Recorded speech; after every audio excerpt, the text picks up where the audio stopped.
Estimadas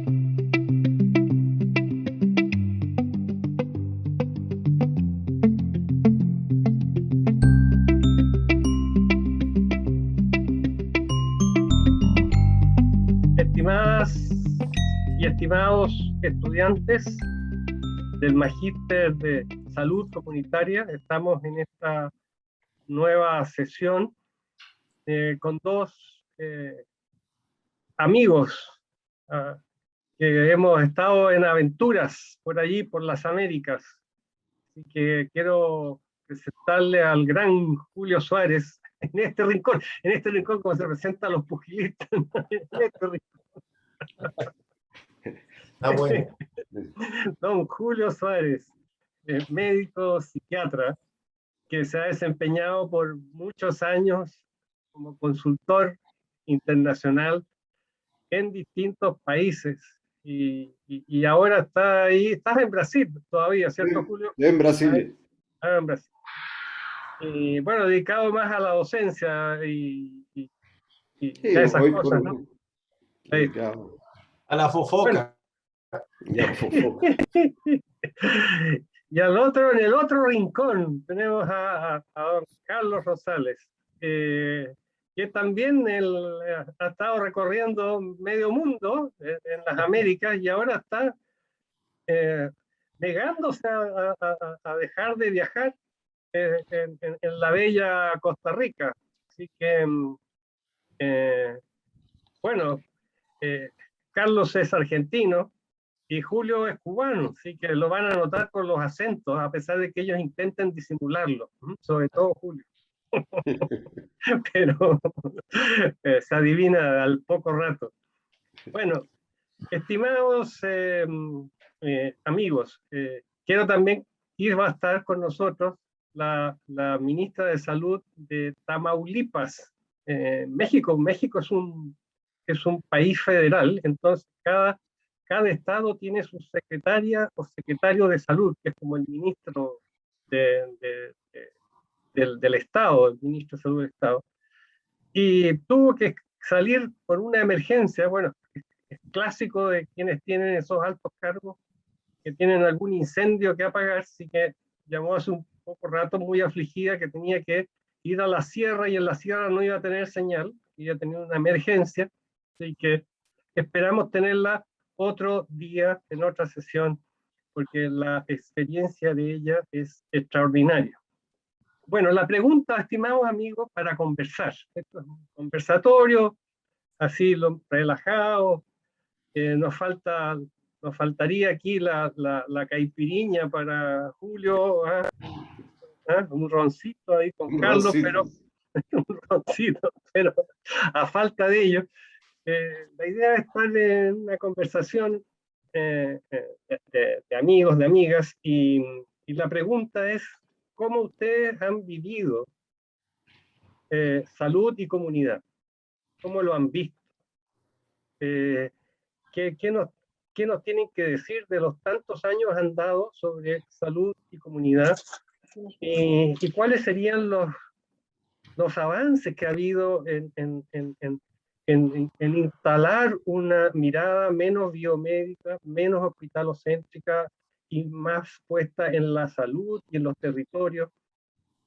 ¿Qué avances ha habido y qué obstáculos ven ustedes, qué dificultades son las más críticas a objeto de que una mirada en que las personas sean realmente el eje, el centro, y las personas no como individuos, sino que como personas que se vinculan con otras, que se organizan para tener protagonismo, como sujetos de derecho que actúan protagónicamente.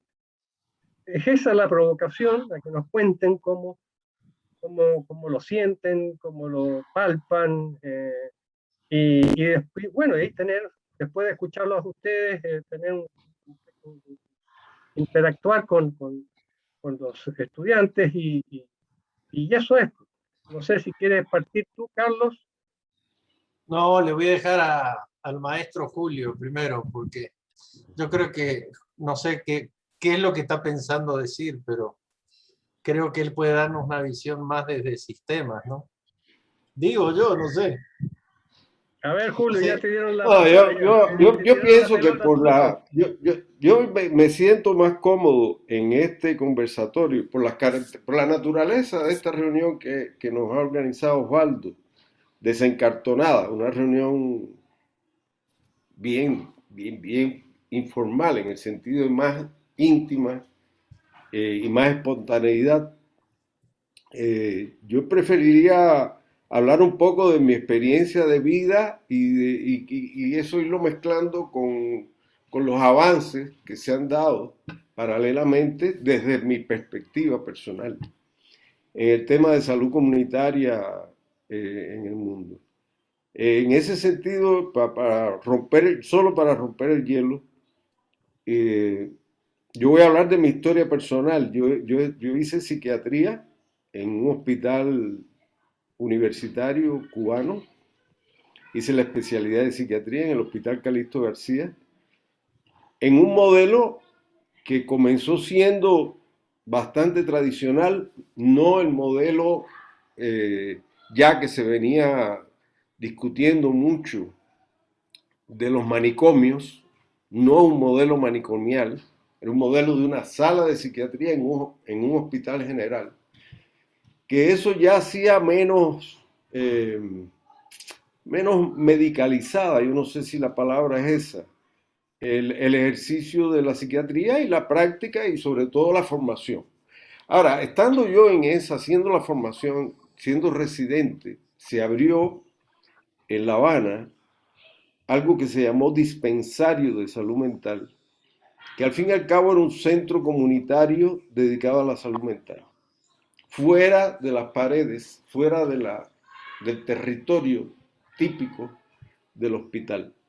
Esa fue mi primera experiencia más directa, más interesante, porque en aquel dispensario se hacía psiquiatría clínica igual, pero era una psiquiatría clínica combinada por lo menos con una mirada social al territorio y a la población que se servía.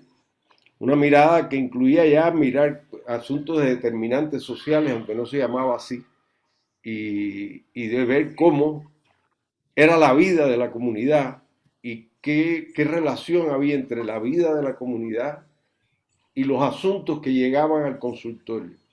No era tanto de puertas afuera todavía, no era una práctica volcada de afuera del espacio del dispensario, era todavía por demanda, pero ya tenía una proyección en ese sentido. Posteriormente en Cuba se creó el programa del médico y la enfermera de la familia, que hasta hoy existe y que creo que es bien conocido. Y ese sí fue un cambio radical, porque ese fue un cambio a la salud comunitaria, a la salud en población. En esa época yo me vinculé a la OPS y ahí empecé a beber de toda la tradición de la OPS y de la OMS en cuanto a la salud comunitaria y a la salud en general, ya no solo salud mental, sino salud comunitaria. Es decir, eran los tiempos de Alma Ata. Alma Ata fue en 1978, si no me equivoco, y toda la importancia y el impacto que tuvo Alma Ata en nuestro país. En ese sentido, yo diría dos cosas. Primero, que fui personalmente sufriendo una transformación que me llevó de la mirada biomédica clínica a la mirada social, tanto por mi formación, que fue cambiando, como por mi vida y mi inserción en la vida, que también fue cambiando. Y empecé a ver otras cosas que no había visto cuando me formé como médico en el hospital, con toda la clásica formación biomédica que todos conocemos. En mi formación, en mi primer año de medicina, se empezó a intentar con una materia que se llamaba salud y sociedad o algo por el estilo, o sea, aspectos psicosociales, ya ni me acuerdo exactamente, a intentar en el aula universitaria a discutir el tema de salud y comunidad. pero era un intento todavía lejano de lo que después se creó, que no era discutir en el aula universitaria, sino llevar el aula universitaria a la comunidad y dar clases, convertir a la comunidad en un espacio directo de formación en las carreras de la salud. Eso fue parte de lo que yo viví y parte de lo que me empezó a hacer pensar diferente, porque yo también nací en la clínica y viví en la clínica. Paralelamente, yo creo que todos estos años se han ido dando un reforzamiento y una abundancia, una creación de un sólido y robusto marco teórico que respalda la salud comunitaria, que respalda la salud y toda la concepción de salud y comunidad, que está al alcance de todos nosotros. Y junto con este marco teórico robusto, se fue dando una producción cada vez mayor de evidencias de la importancia que tiene la salud comunitaria. Hoy por hoy yo diría que es muy difícil que alguien discuta con elementos sólidos que tanto en el momento actual como para el futuro, pensar en una salud alejada de la comunidad sería un gran disparate. No obstante, la realidad y la práctica está muy lejos de eso.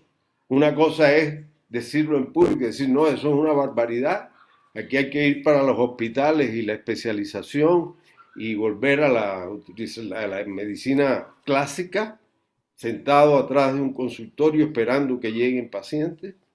Eso difícilmente la gente lo defiende, pero a pesar de que no lo defiende, lo siguen haciendo. Y ese para mí es uno de los problemas, uno de los desafíos que tenemos en estos momentos, en que todavía yo siento que hay una gran contradicción entre discurso y realidad. Una cosa es el discurso, un discurso tanto en la academia como en los servicios, y otra cosa es la realidad. Yo por ahí paro para dejar que mi hermano Rosales diga lo que se le ocurra. Bueno, empezaste haciendo como una especie, un relato de vida, y yo creo que sí es importante porque de alguna manera los relatos de vida determinan un poco las curiosidades intelectuales de cada uno también. Y en mi caso también es algo parecido, o sea, yo en realidad empecé como militante político en los 70 y curiosamente en nuestro trabajo en barrios en Argentina, en las villas miserias y todo esto, una de las grandes conquistas que trabajamos eran los famosos dispensarios. Yo recuerdo como estudiante de medicina, dentro de la militancia, el tener un trabajo de barrio y crear un dispensario y utilizarlo como palanca para trabajar el tema de la salud era central.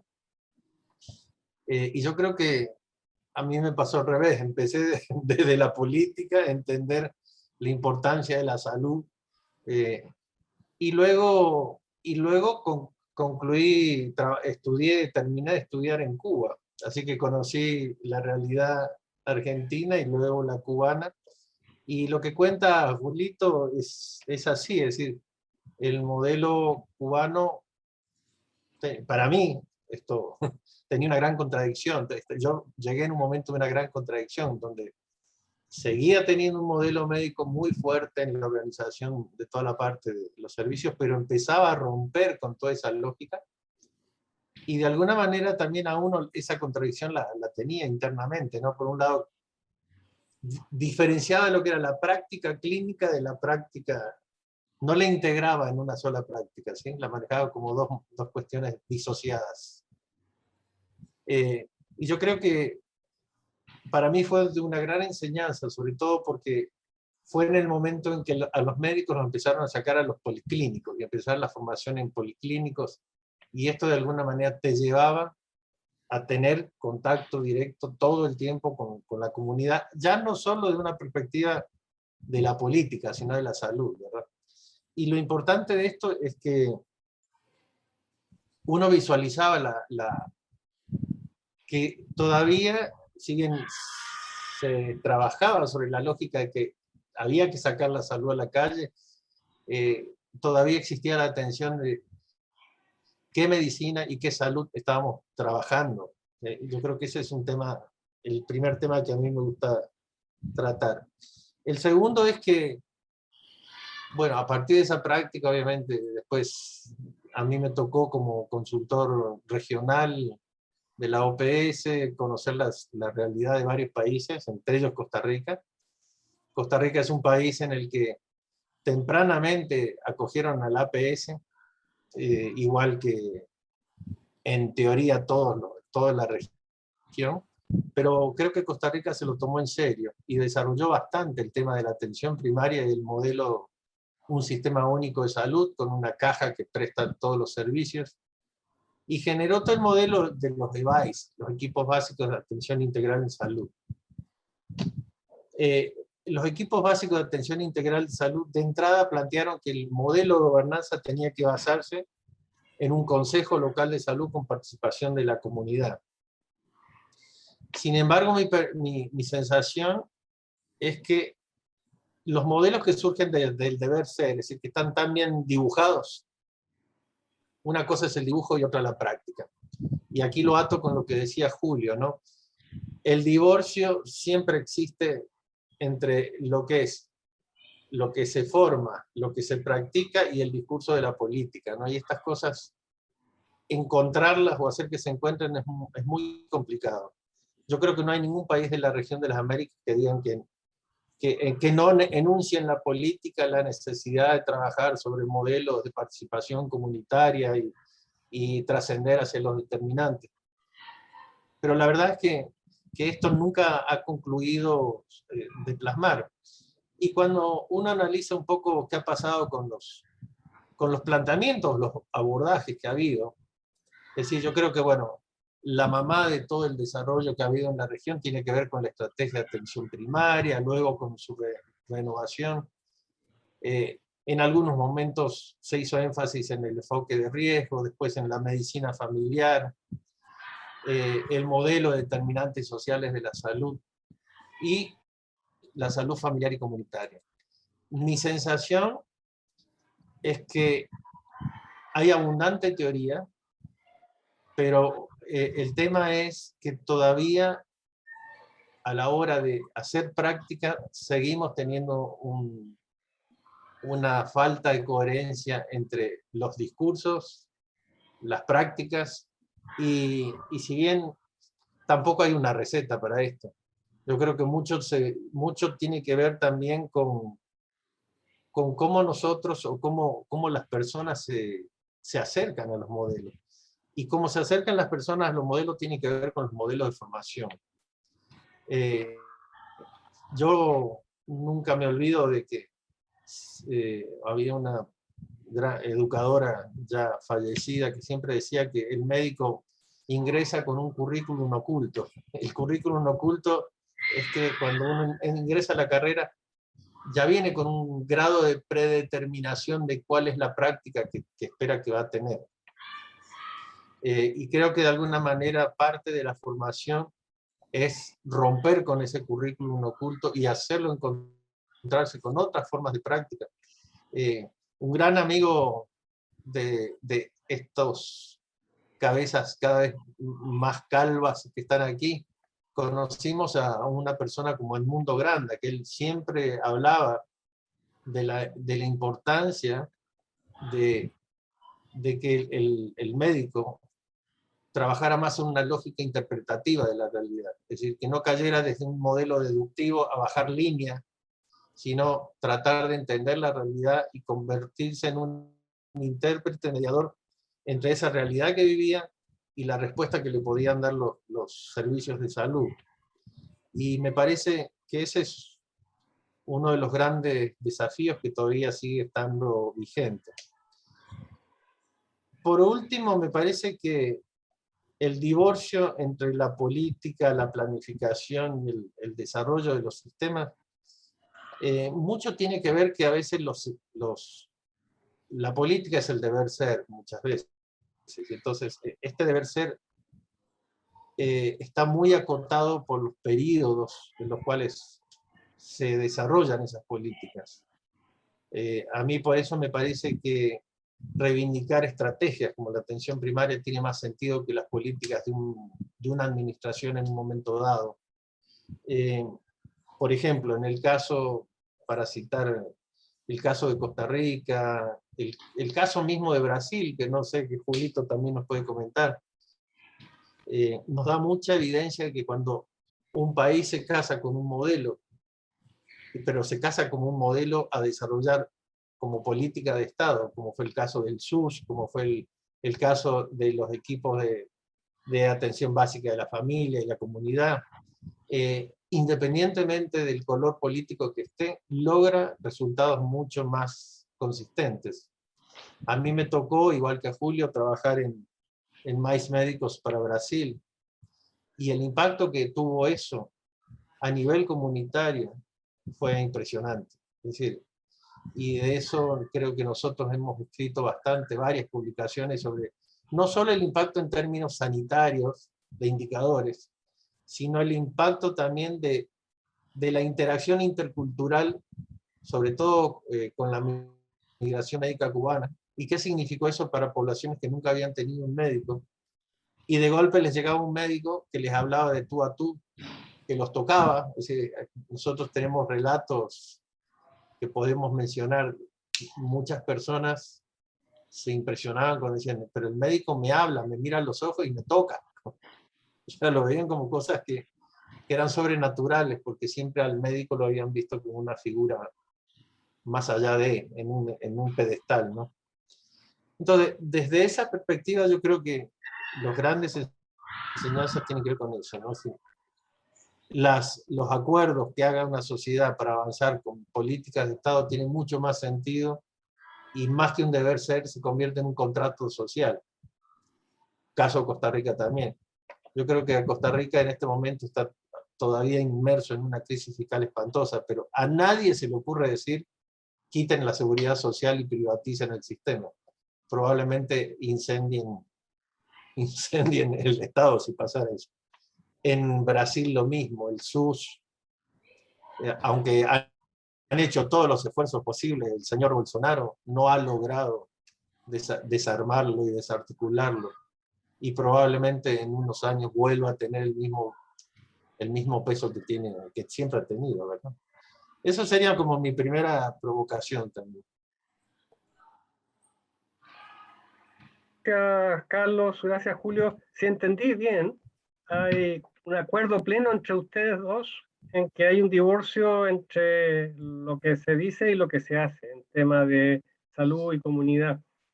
Y Carlos menciona como un factor la formación de los profesionales, que ya tienen ahí un currículum oculto, y que el, el estilo de formación refuerza ese currículum oculto, y lo que salen de allí son lo esperable, profesionales para el paradigma hegemónico que es el biomédico.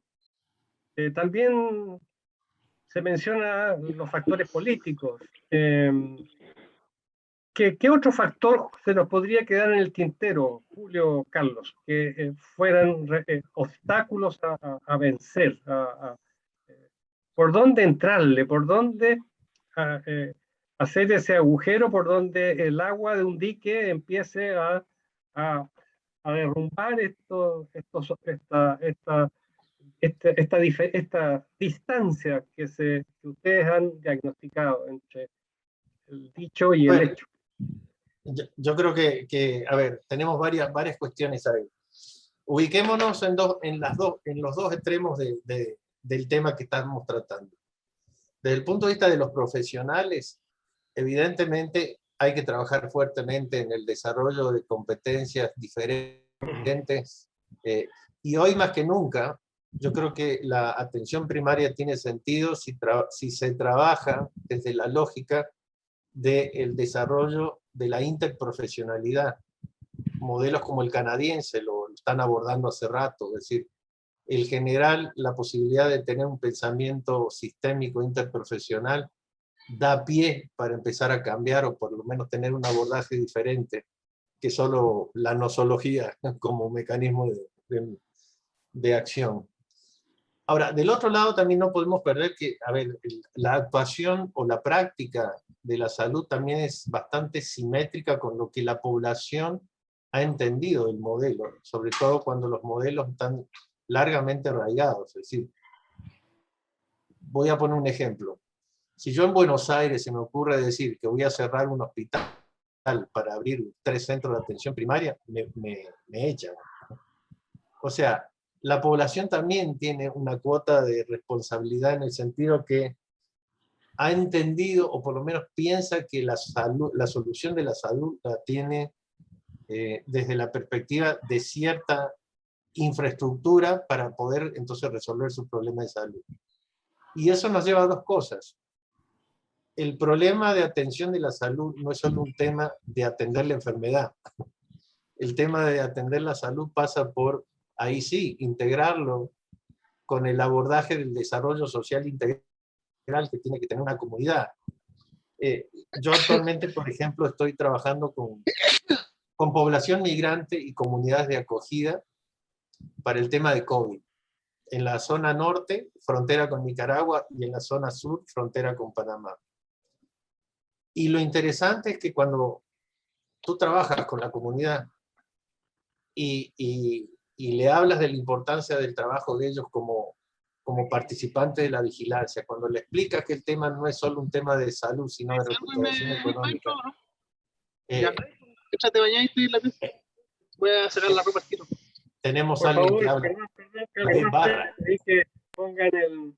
Alguien está... Bueno, entonces me parece que hay que trabajar en los 2 sentidos, tanto en la formación del personal como también en trabajar con la comunidad para cambiar respecto a la visión que se tiene de la salud y que se entienda la salud como el producto de otras cosas más que solo la atención de la enfermedad. ¿Se entiende? ¿Qué dice Julio? Yo coincido con Carlos.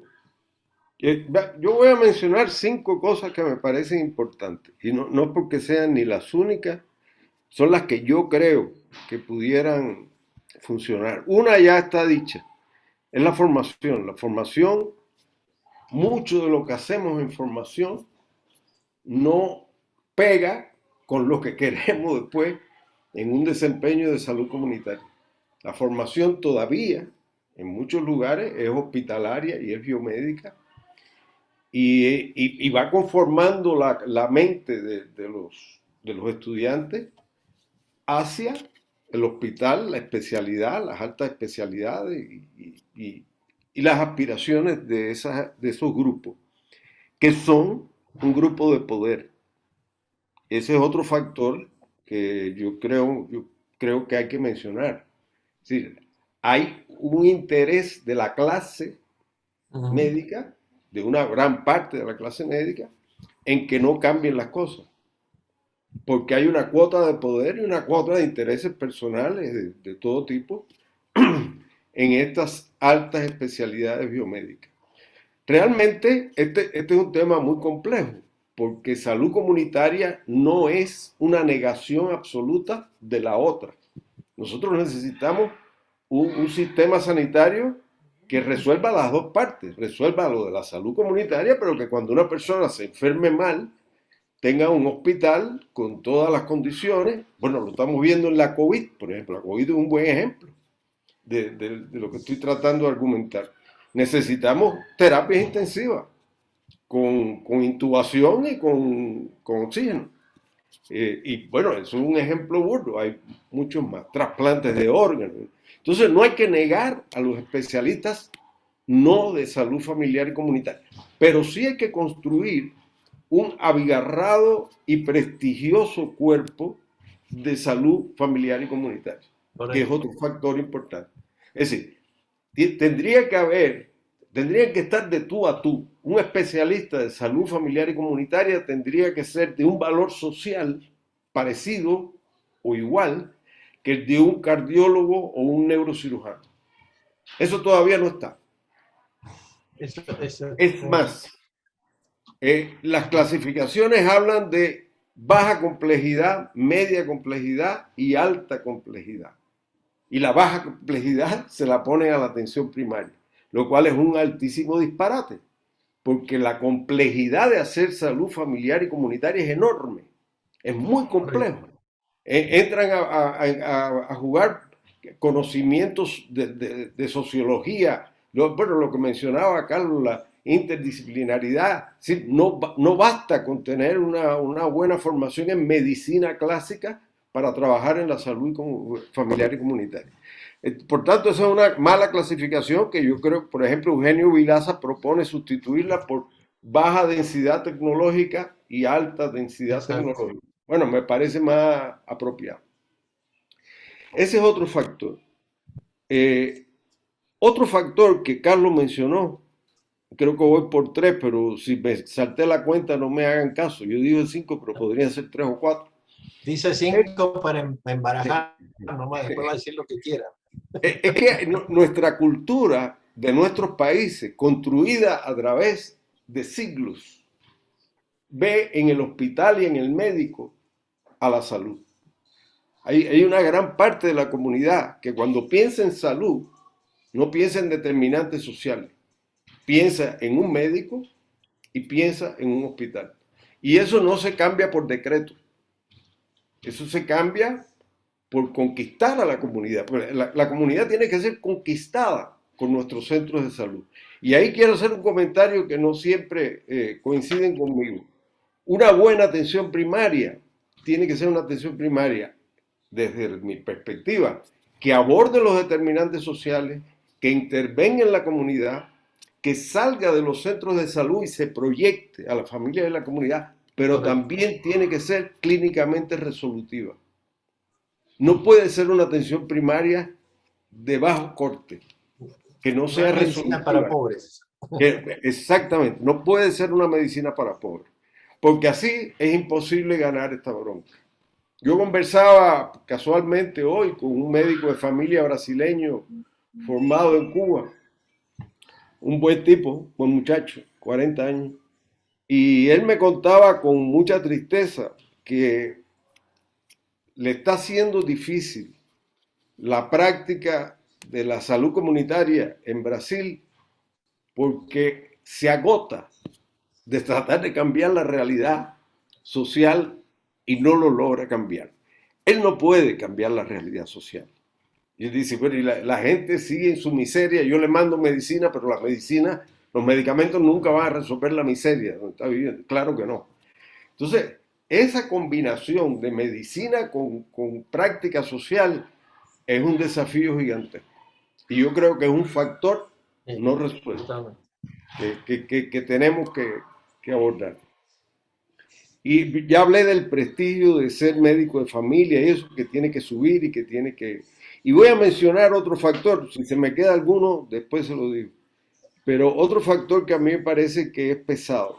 Bueno, un factor que posiblemente está a favor es el desarrollo de las tecnologías de la comunicación y de las tecnologías médicas, que hoy prácticamente se puede hacer hasta medicina de calidad, a distancia, medicina con procedimientos tecnológicos que pueden ser utilizados en la atención primaria que no necesitan el hospital, desde ultrasonido, no sé qué cuántos medios diagnósticos por imagen y laboratorio, que eso puede ayudar a que el prestigio de la medicina clínica primaria, por decirlo de alguna forma, crezca y con eso conquiste a la gente. Y que una persona en una comunidad cuando se sienta mal prefiera ir a su médico de la comunidad antes que mandarse al hospital, para que sea puerta de entrada efectivamente. Y ahí tenemos otro problema. La puerta de entrada de la atención primaria, en el caso de la atención médica estoy hablando, es precaria, porque tiene horarios reducidos, porque no se adapta a la vida de la comunidad. Entonces así está difícil. el hospital va a seguir siendo una puerta de entrada preferida para mucha gente. Y voy a terminar con un factor que a mí me parece que está jugando también un peso, que es el complejo médico de la salud. El complejo industrial, perdón, me equivoqué la palabra. El complejo industrial de la salud.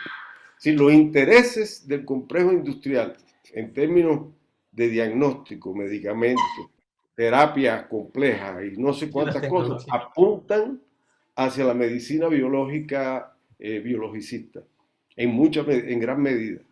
Y eso yo creo que puede conspirar también. Es una sospecha, yo no tengo en este momento un estudio que pueda mostrarle, pero no me parece que los intereses del complejo industrial de la salud, estoy hablando de intereses concretos, de dinero, de lucro, esté alineado con los intereses de la atención primaria. En algunos momentos pueden coincidir, como el caso de estas mutuales y estos seguros privados que han fortalecido la atención primaria por un problema de interés de gasto, de tener gastos menores. Pero siempre es un interés espurio, no es un interés real de fortalecer la atención primaria. Bueno, ahí me quedé. Muchas gracias, Julio. Carlos, aquí tenemos un grupo de estudiantes que son totalmente interdisciplinarios. Tenemos de varias disciplinas distintas y no solo de salud, también de ciencias sociales. Así que tenemos aquí una expresión viva de justamente de interdisciplina y de personas que quieren saber más con respecto, digamos, a poder trabajar con las personas en los territorios, con las comunidades. Así que yo tengo una pregunta más que hacerle, pero prefiero dejar que si alguna o alguno de ustedes quiere hacerle alguna pregunta a Carlos o a Julio.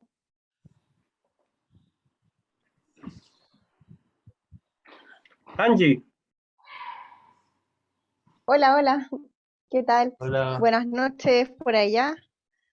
Bueno, más que una pregunta, la verdad es que un comentario de lo que dice Julio. Me quedó muy enraizado lo que dijo con respecto a la especialidad de salud familiar. Y la verdad es que me resuena mucho. Yo soy trabajadora social, trabajo en un CESFAM, en atención primaria. Lo que la gente visualiza en este especialista es el que está facultado para hacer la receta de los niños con SDA. Entonces, claramente tienen como un concepto súper errado de lo que significa la salud familiar. Entonces, me suena tanto eso, de que es tan difícil de cambiar este paradigma, este concepto de lo que es la salud familiar, y precisamente estoy acá justamente para tratar de tener las herramientas y tratar de traspasarlas justamente a la comunidad para que cambiar este enfoque y tratar de cambiar esta mirada que ellos tienen de la salud familiar, ver otro, que ellos puedan ver el concepto que nosotros queremos entregarle de la importancia que es la salud familiar como tal, y bueno, la atención primaria, que tiene otro enfoque, que es el que justamente ustedes están expresando acá. Así es que eso quería comentar, que me quedo dando vuelta a eso, que justamente una especialidad que está tan importante dentro de la atención primaria sea visto como el profesional que está facultado para hacer la receta de los niños con trastornos de déficit atencional. Eso quería comentar. Gracias, Angie. Carlos, ¿Ya? Humberto, digo Carlos Humberto porque aquí hay varios Carlos, así que para que no haya confusión. Ajá. Gracias, profe. Bueno, es que a medida que los iba escuchando y más lo que hemos ido avanzando en estas sesiones, me van dando vuelta varias ideas que voy a tratar de articularlas y sintetizarlas. Pero sí, en un inicio, cuando comencé a escucharlos, me surgía la pregunta, que ustedes más o menos ya la fueron diciendo, de cómo ustedes a lo largo de su profesión, pero de su servicio a la comunidad, se fueron dando cuenta de la necesidad de ir cambiando este paradigma.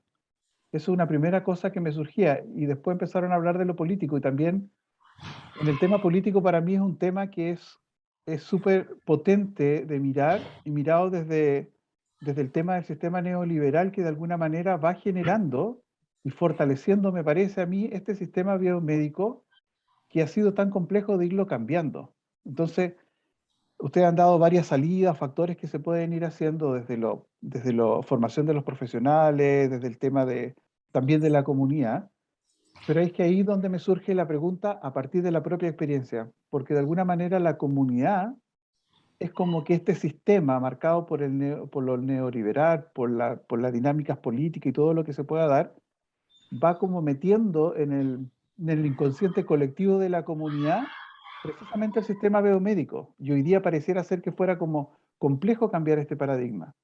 Eh, porque a veces desde el tema de la salud más comunitaria parece ser que es como se van interrelacionando para que la comunidad se vaya comprometiendo y no sea un tema de una sola persona, me refiero a la persona que está enferma de alguna patología concreta.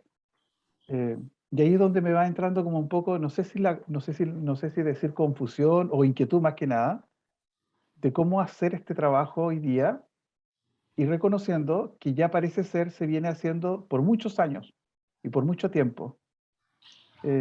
No sé, por ahí va mi reflexión, pregunta, no sé cómo hacerlo, porque parece ser que es como por harto tiempo que se viene tratando de armar este tema de la salud comunitaria mirado desde el territorio, pero parece ser que los avances son como lentos, cómo influye la comunidad, no sé, todo ese tema. Gracias. Interesante. Belén, Perdón, Belén tiene la mano levantada. Y hola, sí, además como reflexión un poquito de lo que mencionaba Carlos, a mí me genera como bastante ruido el manejo que podemos tener nosotros frente también a los episodios de frustración. ¿A qué me refiero? Porque tenemos un sistema acá en Chile, por lo menos biomédico, súper inserto, súper trabajado, que cuando uno intenta generar una idea de inserción comunitaria o de salud comunitaria, se nos cierran las puertas. ¿Cómo podemos manejar? Esa era como mi gran pregunta. Esto frente a esta realidad, a esta sociedad en la cual estamos ahora. Porque la idea mi idea y la de varios compañeros acá, el generar este magíster, es poder entregar estas estrategias también en salud comunitaria y poder hacerla partícipe dentro de nuestro estado y dentro de nuestra realidad. Pero ¿cómo nos enfrentamos a esto? ¿Cómo llegamos y decimos, vamos a insertar la salud comunitaria sin que nos tengan un portazo en la cara, literalmente? Eso. Gracias, Belén. Carlos Bravo. Yo, que lo que pasa es que andaba buscando la manito, pero no la encontré en ningún lugar. Me pilló. Ya, lo que pasa es que recién escuchábamos atento a Julio y él mencionó que en el fondo a las comunidades más pobres, claro, uno se le entrega el remedio y, o sea, en el fondo siento como que es alargar la agonía de la comunidad, ¿cierto?, más vulnerable. Entonces, yo me preguntaba también, como decía la compañera recién, la idea de estudiar esto en esta área también nos puede generar en el fondo chocar contra una tremenda pared. Y como lo menciona el compañero Carlos Humberto también, con este sistema neoliberal que en el fondo tiene que ver y ve el funcionamiento, ¿cierto?, como un negocio en general, y se incluye la salud, la educación y muchas otras áreas más. Entonces, y mi pregunta quizás tiene que ver con eso, con el fondo, cómo quizás nosotros en el futuro podamos enfrentar este tema de una manera que no nos permita frustrarnos, como dice Tatiana, me parece, perdón, que no nos permita frustrarnos y poder generar un aporte real y no chocar con esta tremenda pared que es el negocio en la salud también. Gracias, Carlos. No sé si alguien tenga alguna pregunta más, si no, dejar a Julio y Carlos que si quieren mencionar algo de los comentarios de ustedes? Mira, Julio. a mí me gustaría hacer un comentario muy rápido. Primero, agradecer las intervenciones, me parecieron muy, muy valiosas, muy interesantes todas. Y hay este tema de cómo uno hace cuando se ha metido en un rollo que parece que lo supera, en esta de las ambiciones que tenemos de cambiar el paradigma, de que el modelo cambie y tal. Yo creo que es exactamente así. Es pensar en salud comunitaria, salud, medicina social, es un cambio de cultura, pero que es un cambio de cultura no solo adentro de la universidad y adentro de los servicios de salud, es un cambio social y es muy complicado. Yo lo único que diría para aliviar, o no para aliviar, para sostener los ideales, porque es una militancia este asunto de la salud comunitaria. Hay que comprárselo como una militancia, como algo que hay que... Es tener la certeza de que estamos mucho mejor hoy que hace 40 años atrás. Es un problema de mirar para atrás. Miremos hacia atrás y veamos que sí se han logrado cosas, que no estamos en el mismo punto de partida, que hemos avanzado. Eso se puede demostrar. Se puede mostrar en la región, se puede mostrar en el mundo y se puede mostrar en casi todos los países. En mi experiencia chilena, yo visité centros de salud comunitarios excelentes. ¿Perfecto? No, pero sí excelente, con gente muy buena. Entonces yo creo que esto es un asunto de mirar para el futuro, que hay que construirlo, no está construido. Y la otra cosa que creo que es importante es que en la atención primaria es un trabajo de equipos, no un trabajo de un profesional. Y eso es otro cambio importante, especialmente con los médicos que son muy reacios a eso. Pero realmente lo que actúa en la comunidad es un equipo de gente. No es un profesional resolviendo las cosas. Y eso de trabajar como equipo es otro problema. No es fácil trabajar como equipo. No es así como nos formamos los médicos. Voy a echarme para arriba el problema en la carrera.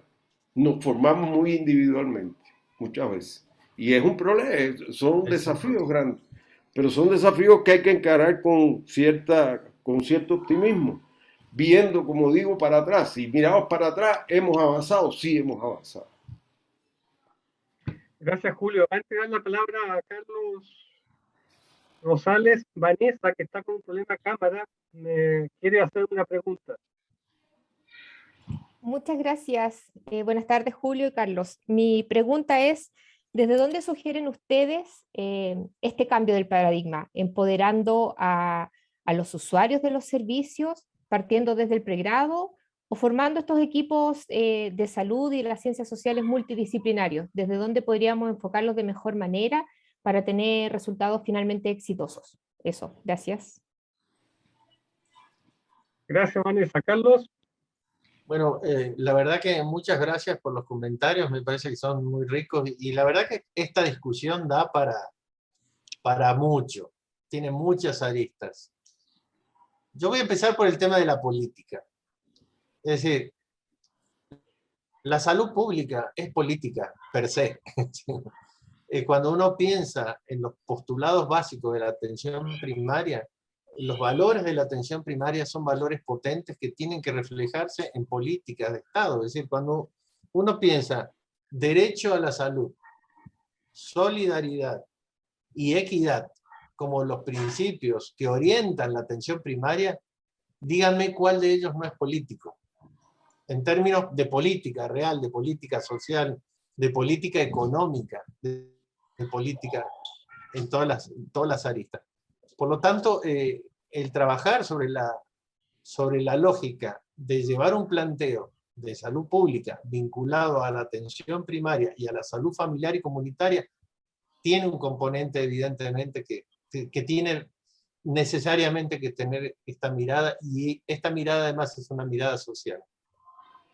Yo recuerdo siempre a Néstor Suárez Ojeda, un pediatra compañero nuestro, que ponía de ejemplo de que en un hospital, el Garrahan, siempre llegaban los mismos niños con las mismas enfermedades respiratorias agudas.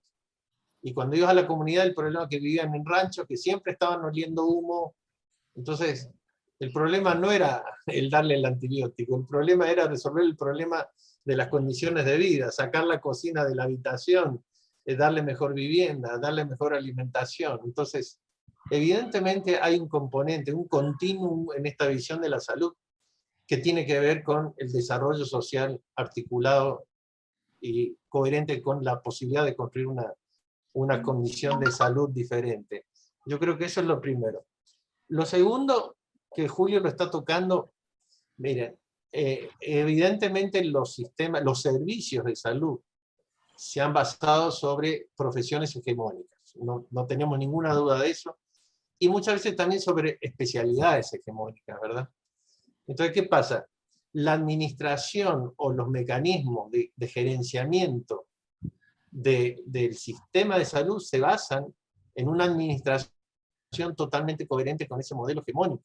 Esto que están planteando los compañeros, que muchas veces, y eso lo vemos a diario, de que nosotros queremos hacer algo, pero resulta que eso no está dentro del componente presupuestario que la administración dice, que si hacemos tal actividad, eso no se puede evaluar desde el modelo de evaluación de desempeño. Empezamos a topar con que el propio sistema administrativo está construido sobre una lógica un poco tramposa, que te encasilla en una práctica. Entonces, la ruptura tiene que ser paralela en tanto práctica y en tanto modelo de gestión, porque si no, no hay posibilidades de avanzar. Y creo que el otro tema que está planteado es también hasta dónde avanzamos en modelos descentralizados, es decir, la salud familiar y comunitaria por definición tiene que tener parámetros parecidos, pero también tiene que tener grado de descentralización para poder tener esa plasticidad para organizar las prácticas en función de las realidades que tiene que enfrentar. Y eso es muy complicado de que se entienda en una propuesta o en una forma de organizar la práctica que no esté basado, digamos, en esa visión. Me parece que eso son temas centrales. Y el otro es que, para ya terminar esto, me parece que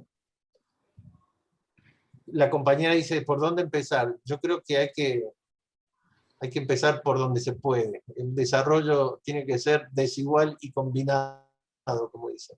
Hay que entrarles por los momentos donde hay crisis, las crisis son oportunidades de poder entrarle al problema, otras veces por acumulación del mismo problema, genera la oportunidad de actuar sobre ello.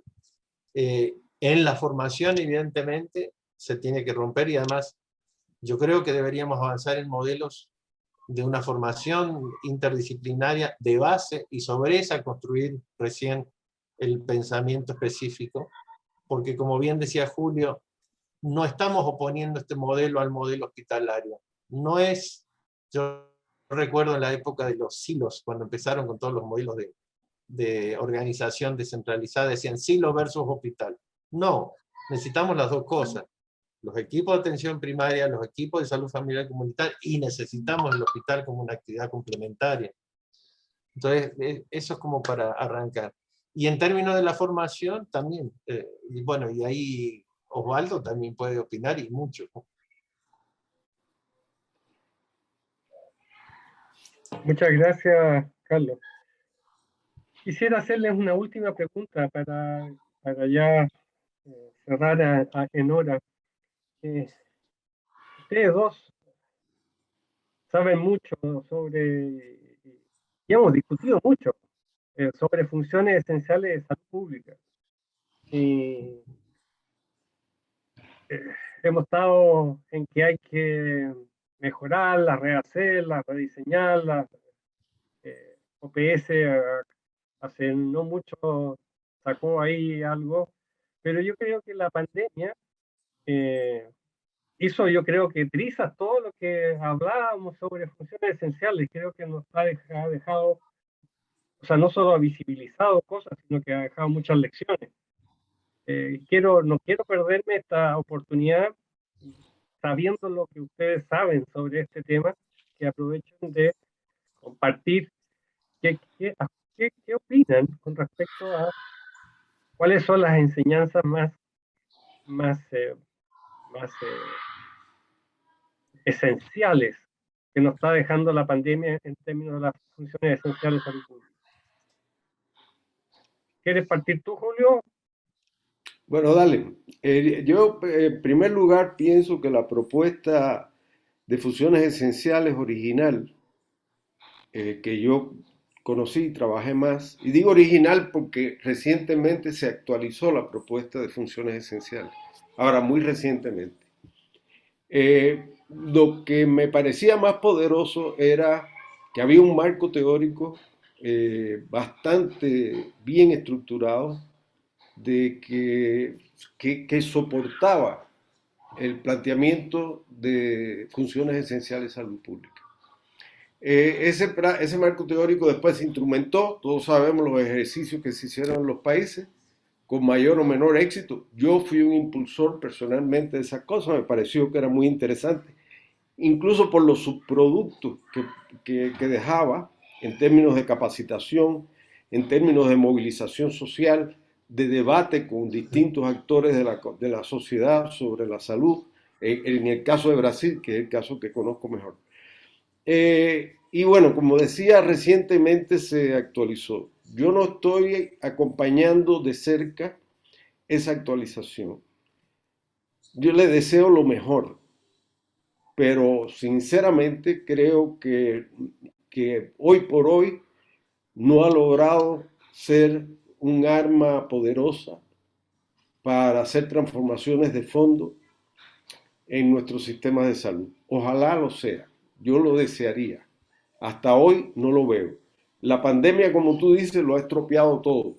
Pero por ejemplo, la pandemia puso de relieve el valor que tiene la atención primaria y la salud familiar y comunitaria en el enfrentamiento a la pandemia. Correcto. Yo no he visto algo paralelo en funciones esenciales y podría verlo perfectamente porque hay funciones de enfrentamiento a desastre, en fin, son 11 funciones, ahora creo que son menos.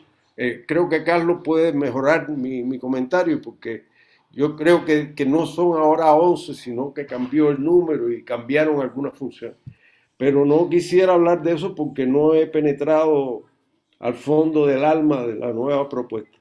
Entonces conozco más. Si me preguntan, ¿qué tú crees de eso? Yo creo que es una excelente idea. ¿Una excelente idea exitosa? No, yo creo que no. Bueno, yo creo que hablar de la función, es que estamos hablando de cosas que son para varias horas, insisto. A ver, las funciones esenciales de salud pública, y tiene que ver también con la cuestión política que Carlos Humberto lo planteaba. ¿Cómo surgen las funciones esenciales, por lo menos en el marco de la región de las Américas? Cuando en los 90 teníamos encima todos los proyectos de los bancos, repitiéndonos todo el tiempo que había que hacer downsizing de los estados, el achicamiento del Estado, y dentro de esa canasta metían educación y salud. Y además hablaban también de las desregulaciones para que todo fuera el mercado libre, y el mercado libre determinaba la oferta y la demanda, y esto a su vez iba a dar bonanza y un equilibrio en el desarrollo armónico de las economías. Cuento que nosotros no lo compramos nunca y creo que nadie lo compraría con dos dedos de frente. Pero básicamente las funciones esenciales tuvo una función política y técnica. ¿Qué fue? Patear la mesa y colocar el tema de que a partir del derecho a la salud, los estados, para garantizar el derecho a la salud, tenían que tener funciones indelegables, inalienables e insoslayables, que si el Estado no las cumplía o no las protegía para que se cumplieran, abandonaba el principio del derecho a la salud. Así surgen las funciones esenciales. Estas funciones realmente tuvieron un efecto político y técnico fundamental en la región, porque generó todo un movimiento a partir de las funciones esenciales, que incluso permeó a la universidad, cosa que fue increíble, porque las funciones esenciales pasaron a ser estudiadas en todas las escuelas de salud pública. y paradójicamente hasta después los bancos empezaron a hacer cursos de funciones esenciales, cosa que fue bastante curioso. Era, como dicen, el diablo vendiendo escapularios. Pero bueno, lo interesante es que esa perspectiva se partía de la base de ese. El tema central era responsabilidad del Estado para garantizar el derecho a la salud. Y yo también, obviamente, considero que la actualización de las funciones esenciales es un tema importante, básicamente porque los tiempos han cambiado, porque algunas cuestiones se han resuelto y otras no. Y como ustedes saben, los problemas de salud no se resuelven, se transforman, van cambiando. Y entonces, eso hace que es necesario actualizar cada una de las funciones, que eran 11 originalmente, ahora están hablando de 13, si no me equivoco, o 2 y 3, o 12, perdón. Y, ¿qué pasa? El planteo que se está haciendo hoy, obviamente, como dice Julio, no ha tenido el impacto político ni técnico esperado. Y en parte yo creo porque el movimiento que se generó para llegar a las funciones fue a nivel regional, fue en varias regiones, también con mucha fortaleza de debate, discusión. Y actualmente, como se ha planteado, es un ejercicio que está vinculado al desarrollo de la estrategia de acceso y cobertura universal de salud, que le llaman Salud Universal, la OPS, y que esta estrategia, en realidad, la idea es que lo que se plantea es que las funciones esenciales son las capacidades para alcanzar la salud universal. Y entonces el énfasis se hace sobre la gobernanza, sobre la construcción de la gobernanza y el desarrollo de capacidades. Me parece que es un cambio fundamental, es un cambio de foco. Se pierde esta visión de derecho a la salud. Y que en el marco de la pandemia, yo creo que ha quedado más desnudado los débiles que somos con respecto a la acción de las grandes capitales y corporaciones vinculadas a las tecnologías de salud. Dicho de otra manera, los que tienen la vacuna hoy son los que están hincan a los estados y le hacen firmar lo que sea para tener la vacuna. Y además no solo eso, sino que aquellos estados que tienen más riqueza tienen mayor capacidad de compra, sin importarles que haya países que no tienen ni una sola dosis administrada. Es decir, nuevamente genera el tema de la inequidad globalizada y además manejada de manera mezquina por las corporaciones en función de intereses económicos, no intereses de la salud. Y el otro tema que creo que es importante en esto es que hoy más que nunca, como dijo Osvaldo, la pandemia nos estremeció en todas las funciones esenciales. Si ustedes se dan cuenta, todas las funciones tal cual se concebían, incluso las actuales también, están siendo cuestionadas, o por lo menos están siendo necesarias revisarlas. Porque incluso, si ustedes recuerdan, la función esencial vinculada a la gestión del riesgo, en algunos países ni siquiera se consideraba importante. Y si hoy hiciéramos un ranking, posiblemente aparecería como la primera. Entonces, en fin, para cerrar, es un tema importante, es necesario discutirlas, pero también hay que visualizar, o por lo menos hacer un análisis muy, muy claro de qué es lo que realmente los países necesitan. Si las funciones esenciales no es una letra escrita por la OPS, es una letra escrita por los países, y ellos son los que deciden qué es lo que más les importa en términos de ella, ¿no? Al respecto de eso, Julio, Carlos, si funciones esenciales partió como una respuesta para decir a esta oleada que quería achicar al Estado de todos nuestros países, decirle, ojo, hay algo que el Estado tiene que hacer y no hay otro, sino el Estado, con respecto a resguardar el derecho a la salud de los pueblos. Hoy día con la pandemia aparece el tema de la falta de soberanía, no solo estados débiles, sino que no soberanos. Exacto. Y además, fíjate que no sé si comparten ustedes este asunto, pero en el mundo existen reglas claras, fuertes y con mecanismos muy eficientes para regular el intercambio de bienes, los intercambios de capital. La Organización Mundial del Comercio tiene garra, tiene musculatura, y está el tema de las patentes, los tratados internacionales, etcétera, etcétera. Y eso funciona como un relojito. Pero si uno mira el reglamento sanitario internacional, yo no sé si funcionó en algo o ayudó en algo. Entonces, así como tenemos un estado débil desde el punto de vista de las funciones esenciales, tenemos un mundo en la cual el comercio es fuerte y la salud como que no tiene por dónde. ¿Ah? Y hemos visto la Organización Mundial de la Salud realmente teniendo un rol bastante frágil, por decirlo suavemente. No sé qué piensan acá ustedes. Yo creo que los comentarios de Carlos y tuyos son excelentes y los endoso. Están mucho mejores que el mío. Y es así, yo lo veo por ahí. No jodas. Sí. Estamos todos en lo mismo. Mira, esto último que está diciendo Osvaldo creo que es importante, pero no está atado a la pandemia. La debilidad de la gobernanza global de la salud pública se viene gestando en las últimas 2 décadas. Si ustedes se dan cuenta, tuvimos 3 fenómenos importantes. El primero, la irrupción de múltiples agencias y bancos que de golpe pusieron la mirada en salud porque lo empezaron a ver como un mercado económico, no de salud. Si ustedes se recuerdan, antes de los 90, salud no era visto como un objeto de mercancía importante en la economía global. Hoy sí lo es. Y por eso se metieron muchísimas agencias, corporaciones a trabajar el tema de salud. Segundo, el tema de los fondos filantrópicos.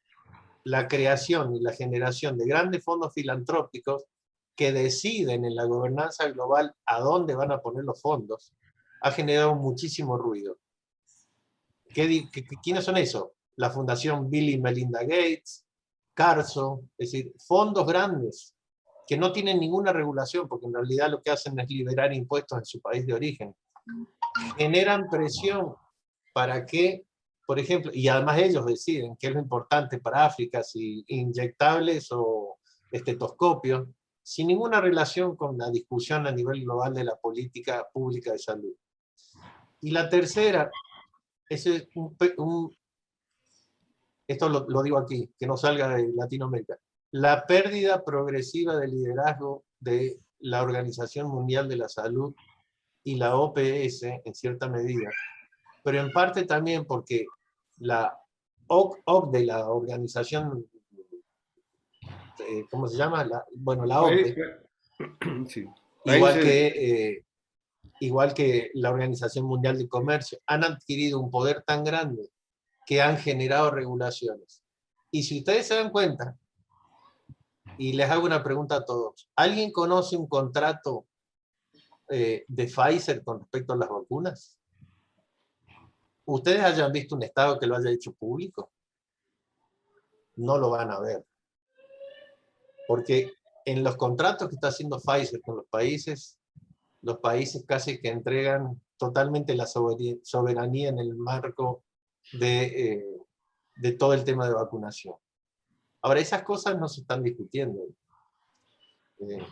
No sé si me puse fatalista, perdón.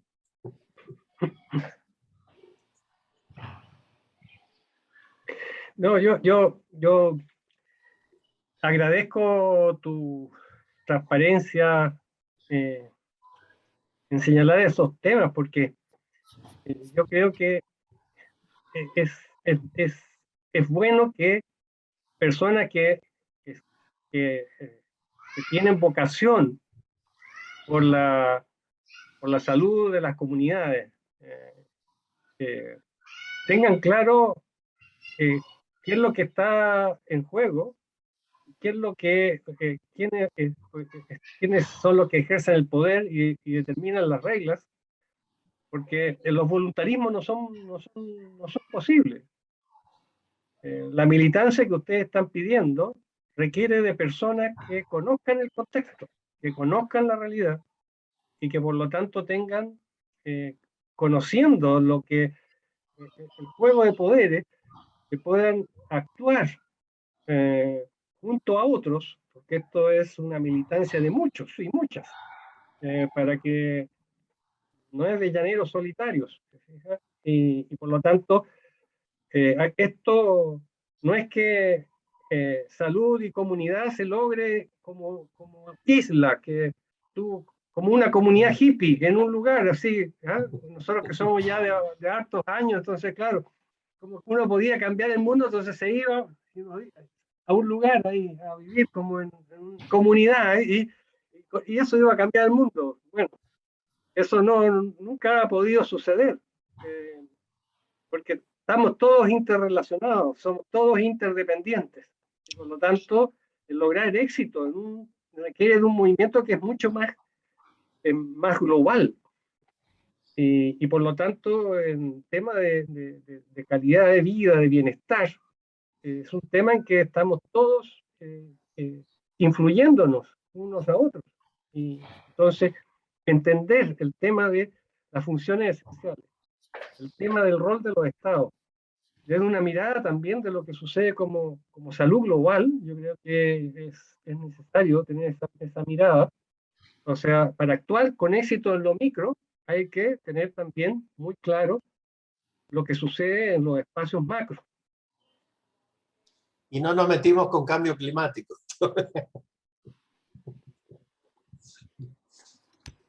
Ya vamos a tener en un par de sesiones más, vamos a hablar de One Health, de una salud, porque efectivamente eso es un tema que también hay que trabajarlo en los territorios, o sea, que ahí se está jugando todo el cambio, y las poblaciones están viviendo esto con creciente intensidad. ¿Tú te acuerdas, Osvaldo, de una consigna que siempre se dijo que era pensar globalmente, actuar localmente? Creo que resume un poco lo que estás planteando, ¿verdad? Así es.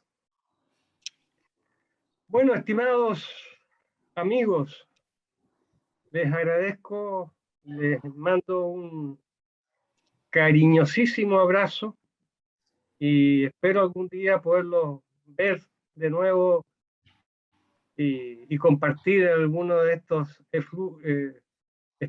cosas espirituosas de nuevo. Más temprano que tarde, como decía se abrirán las grandes alamedas. Pero para que se haga un buen asado con vino. No, muchas gracias. Muchas gracias a todos. Gracias a ustedes. Nos vemos, suerte. Gracias. Y cuídense. Gracias.